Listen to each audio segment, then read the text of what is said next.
Here's the baby walker study. Notice that this is an observational study and not an experiment because we do not have babies randomly assigned to either be in walkers or not walkers, but we're just taking independent random samples of babies who happen to use walkers and babies who happen not to use walkers. Once again, I'm going to define my variables excuse me, as mu w, walkers, and mu n, not walkers. I am subtracting mu n minus mu w because I have observed that the mean mental math scores for the babies who did not use walkers was higher, and I'm once again wanting to subtract in a direction so that I get positive numbers. Once again, that's not required, but I just think it's helpful.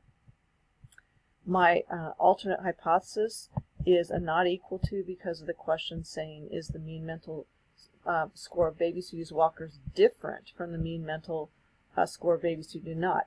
Even though we notice in the data that the non-walker users tend to have a higher average mean mental math score than the walker users, remember that the hypothesis is set before data is collected, so we can't use the data to change this to a greater than. Okay, we need to leave it as not equal to. Once again, check all the conditions separately for each and make sure that we talk about the samples are independent of each other. Okay, these are independent random samples of babies from two different independent random samples of babies. Okay, get the 10% condition satisfied and n greater than 30 for both samples.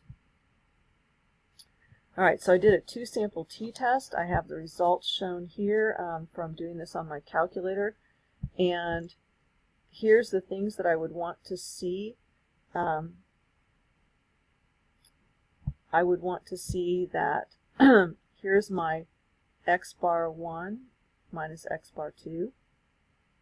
Here's my mu 1 minus mu 2, because remember we're saying that for our null hypothesis, the null hypothesis difference is 0. So this is almost, sometimes you won't even see this written in there, but I think it's good to have this here to show that. I have my standard deviation of my x bar 1 minus x bar 2 and the t critical value. So this is statistic minus parameter divided by standard deviation of the standard error of the statistic, and that gives me my t score. This tells me how many standard deviations that my difference of 10 is from my mean of 0 in this model. I will make a little sketch in a moment, just kind of remind you of the sketch of what this looks like. So just to remind you again of what all these numbers mean, 0 is the null hypothesis value for the difference between the two means. The observed difference between the means is 10. The standard the t score is the number of standard deviations between 0 and 10 in our model of x bar 1 minus x bar 2. The p-value is, since this is a not equal test, is actually twice the area of the curve that's above 10. So the p-value is 0.000208, but this shaded area, so then would only be half of that, would be 0.00104.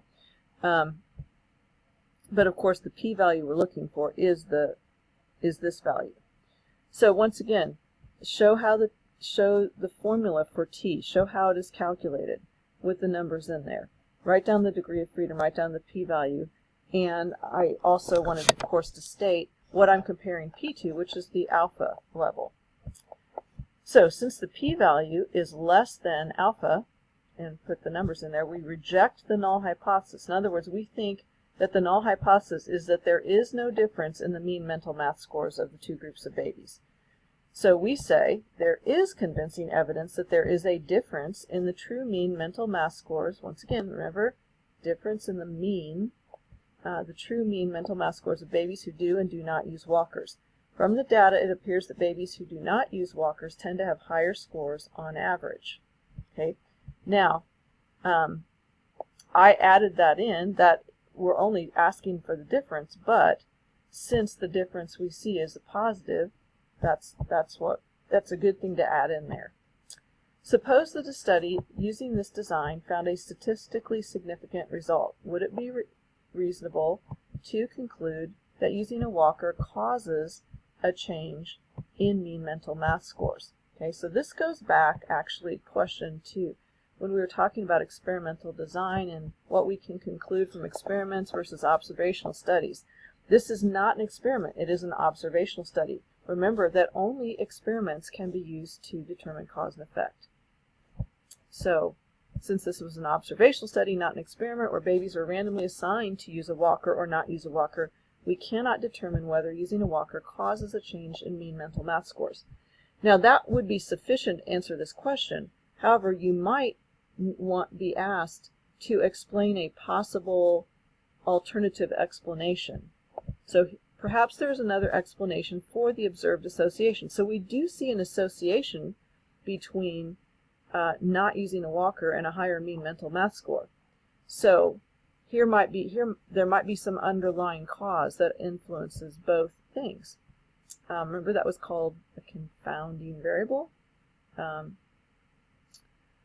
Actually, well, a confounding variable is what messes up an experiment. This wouldn't necessarily mess it. This would be more of an additional explanatory variable. So busy mothers might use walkers more and read to their children less than other mothers, thereby connecting walker use to less mental stimulation. Okay, so that would be, a possible explanation for why this observed difference exists.